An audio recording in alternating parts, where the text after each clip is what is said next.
to come. And next up, families with small children in business class may board the plane now. Is the perfect method to contrast with the control. Test number 2. And that's no system at all. We are going to board all rows, all seats. All rows, all seats may now board the plane. Oh, over there. Each passenger has an assigned seat, and there are the usual wild cards like jacket folders. But other than that, it's simply first come, first boarded. And the passengers found their assigned seats in a surprisingly short amount of time. So this test was random once first class and parents with small children had boarded, and it came in at 17 minutes, which is pretty quick. You guys may now deplane. That's an astonishing 8 minutes faster than the control. But remember, time isn't the only factor. Each passenger gets to vote on the overall experience. The random boarding clearly polarized opinion.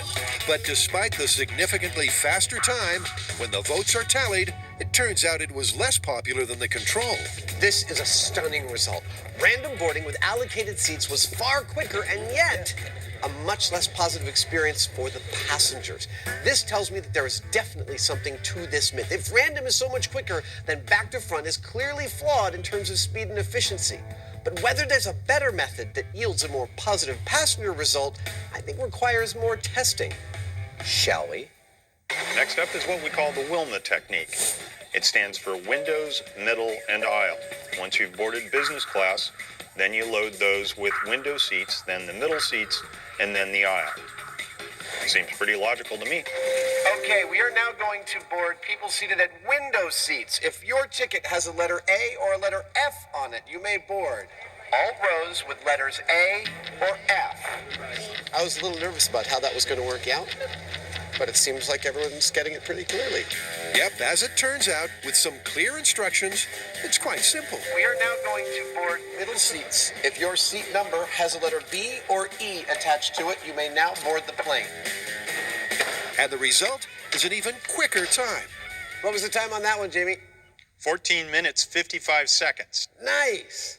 The faster, smoother system is also reflected in the satisfaction score, a fulfilling 102. And that has Jamie convinced of the result. Wilma is significantly faster and 5 times better in terms of customer satisfaction than the control. For me, that means the myth is confirmed right here. The method in use by the vast majority of airlines is simply not the best available. What we have to determine now is what is exactly the best method. Well, the straight windows middle aisle or Wilma boarding worked pretty fast, but there's apparently a Wilma method that's even more sophisticated. It breaks it out into windows middle aisle in separate blocks, and it is going to tax all my faculties of being a clear announcer of who gets seated when. They're going to be seated in 10 separate blocks. 1, 2, 3, 4, 5, 6, 7, 8, 9, and 10. Makes me tired just looking at it. All right, Jamie, you can start the timer. Once again, Adam ushers on business class and families, and then it gets complicated. The first group to board, rows 22 through 30, but only the window seats. Seats A or F may now board the plane. Despite the complexity, Adam rises to the occasion. I feel that this loudspeaker makes me virile and more powerful. And it all goes swimmingly.